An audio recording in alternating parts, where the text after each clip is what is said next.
Welcome to the League of Nerds comic book segment number 168. I'm John Cooney here to talk to you about comics released the 8th of April 2015, beginning as usual with my first five, meaning these are the first 5 books I intend to read this week, and I'll give you a little more depth on them, starting with at number 1, The Walking Dead number 140, Life and Death. Series writer Robert Kirkman talked about the success of The Walking Dead at WonderCon last week.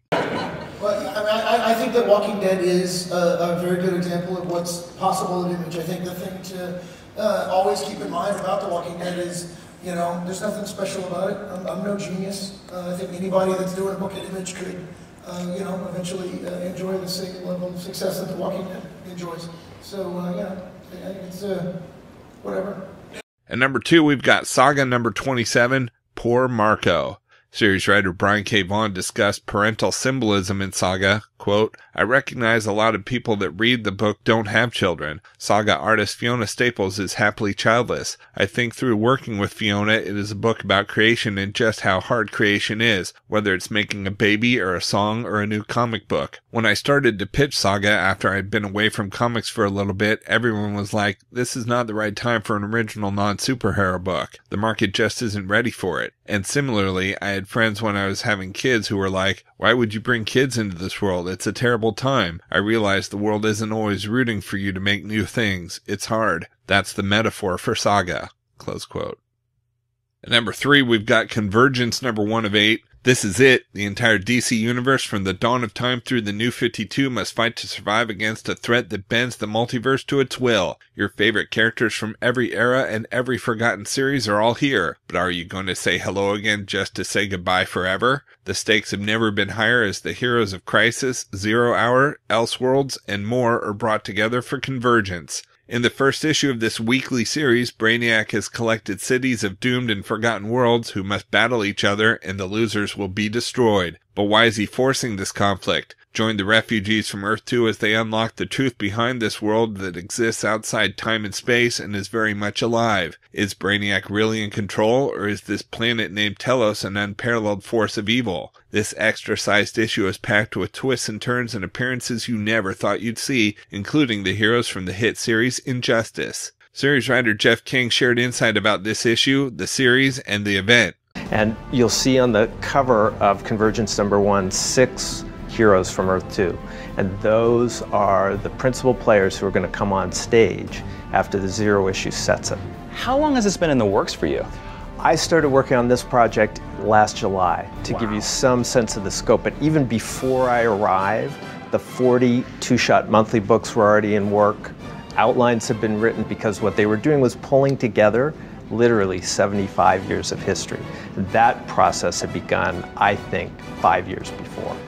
At number 4, we've got Spider-Man 2099, number 11, Bidding War. Spider-Man 2099 and the Amazing Spider-Man's worlds collide when Alchemax and Parker Industries are caught in a bidding war for a valuable contract. With the Maestro appearing in the last couple of issues, series writer Peter David spoke about the character. Quote, well, for starters, he's the Hulk. I admit to some loyalty to the Hulk, which probably stems from my having written him for over a decade, but this is a wonderfully twisted version of the character with all of his strengths and none of his weaknesses. He's not only got the strength, but he's a master tactician because he's been doing this for over a century, so that puts him ahead of just about everyone except Thor. He certainly has his own perspective on the world. Close quote.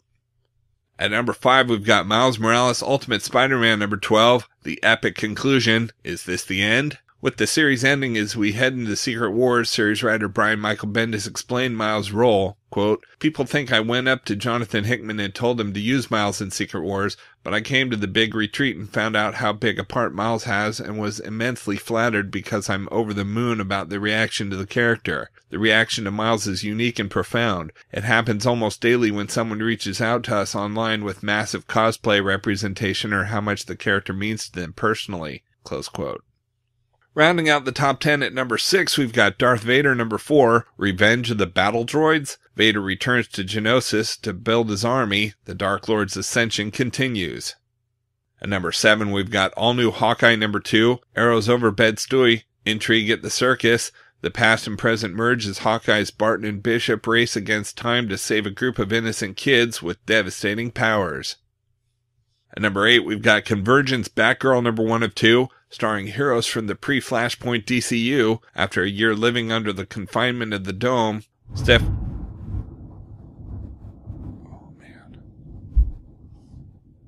After a year of living under the confinement of the Dome, Stephanie Brown isn't sure she wants to be Batgirl again, but when she's attacked by Catman and Gorilla Grodd from the world of Flashpoint, she's forced to put on the cape and cowl to fight alongside Red Robin and Cassandra Cain.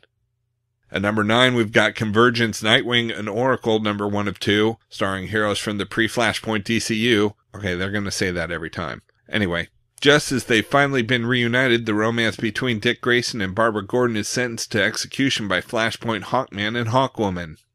And at number 10, we've got Convergence Batman and Robin number 1 of 2, starring heroes from the pre-Flashpoint DCU. Being trapped in a Dome City makes for a tense, inescapable family reunion as Batman struggles to keep the friction between Damian Wayne and Jason Todd from exploding.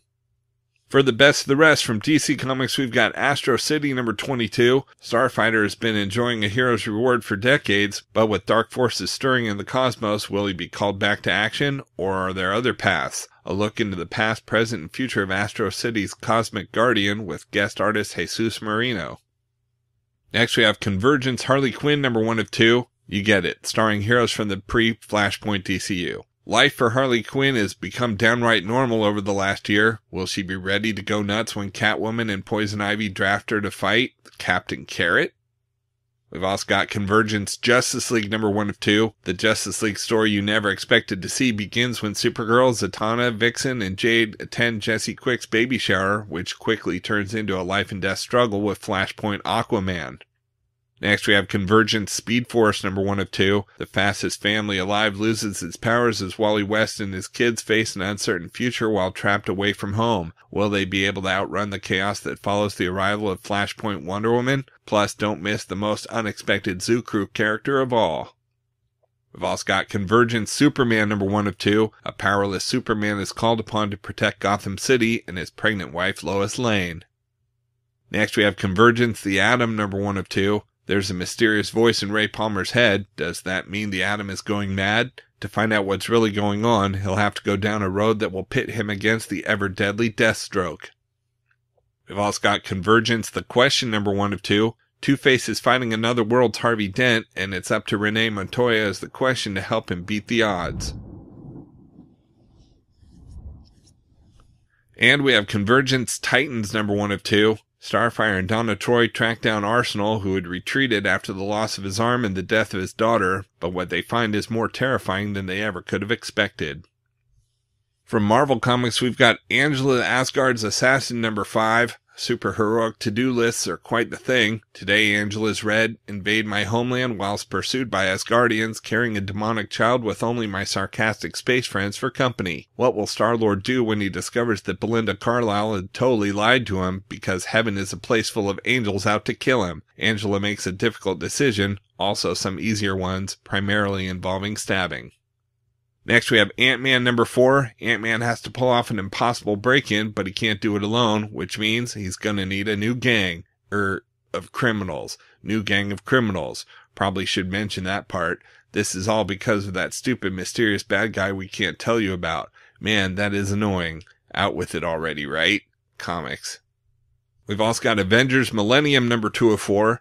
At a secret Hydra installation hidden away in rural Japan, the Avengers discover a time portal that sends them on an adventure that spans millennia. But what kind of bad guys have a time machine that they don't use to change the past? Bad guys who know they win. The only thing standing between our immutable past and our wasted, ruined future are the Avengers, finally reunited to battle a doomsday weapon thousands of years in the hatching. Next we have Guardians 3000 number 7. Welcome to 21st Century Earth, Guardians. Meet the Guardians of the Galaxy. The Guardians meet the Guardians. What could possibly go wrong? Guest starring Rocket Raccoon, Groot, Drax, Gamora, Star-Lord, and time travel craziness. We've also got Howard the Duck number 2. Howard's first big case has taken him across the universe and landed him in the clutches of the Collector. But he's not alone, as the very popular Rocket Raccoon is a prisoner as well. Have you ever seen a comic book sequel to a post-credit scene in a movie? Well, you will now. Join legend Stan Lee in reading this issue. I'm assuming he'll read it. Hi, Stan. Next, we have S.H.I.E.L.D. number 4. For years, S.H.I.E.L.D's most secret agent has been Sue Richards, the Invisible Woman. None of the other Fantastic Four is aware of her connection to the world's premier spy agency, but it's time they learned, because this is her last case. We've also got Spider-Woman number 6. Someone is kidnapping the loved ones of supervillains, and because of their connections, no one cares. No one except Jessica Drew, Spider-Woman, and Ben Urich. They continue their investigation into a problem that's going to put the whole Marvel Universe in danger. And we've got Storm number 10. Storm has been traveling the globe, bettering the world for man and mutant alike, but what happens when a familiar figure whom she failed in the past returns, seeking recompense? From IDW Publishing, we've got Star Trek Planet of the Apes number 5 of 5. The battle for conquest of the Planet of the Apes comes to a climax. Can Captain Kirk wrest control of the guerrilla army from the Klingons? From Image Comics, we've got Jupiter's Circle number 1. The most celebrated superheroes in mid-century America seem to have it all: fame, riches, adoration, but tensions simmer beneath the glossy surface, threatening to crack open the secrets behind their public and private exploits. Before the family dynasty and Jupiter's legacy began, there was Jupiter's Circle, a story about a team whose personal dramas collide with superpowered spectacle. From Valiant Entertainment, we've got Imperium number 3, A Better World by Any Means Necessary. The devastating new series escalates with an all-new chapter by New York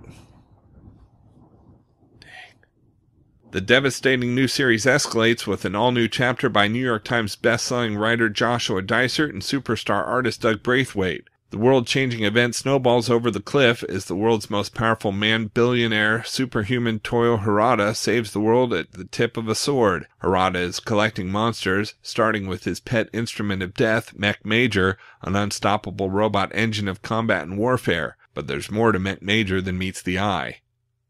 And we've got Rai number 8. The battle for New Japan erupts into an all-out war. Rai has raised an army of former enemies and reluctant allies, all in the name of one thing: freedom. It's the final fight between father and his prodigal son, except there's no coming back from this, as the outcome could spell the end of not just New Japan, but all of Earth. Out in trades this week, we've got Miracle Man Volume 3 Olympus hardcover. The first era of the critically acclaimed Miracle Man saga reaches its climax.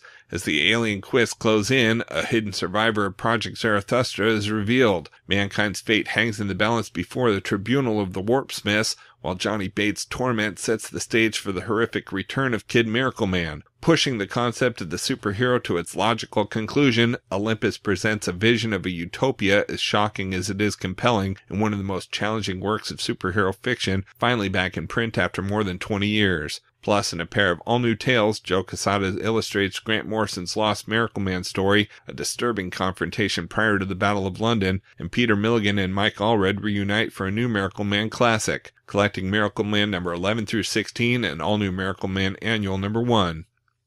And we've got Astro City Family Album Trade Paperback New Edition. Every family has treasured memories, and isn't that what a family album is for? You're invited to share in some of Astro City's greatest memories, from the wonder and terror experienced by a family new in town to a world-famous superhero's first day at school, to a crime fighter and his wife facing momentous decisions about the future. Don't miss this new edition of the classic Astro City collection featuring a new cover by Alex Ross.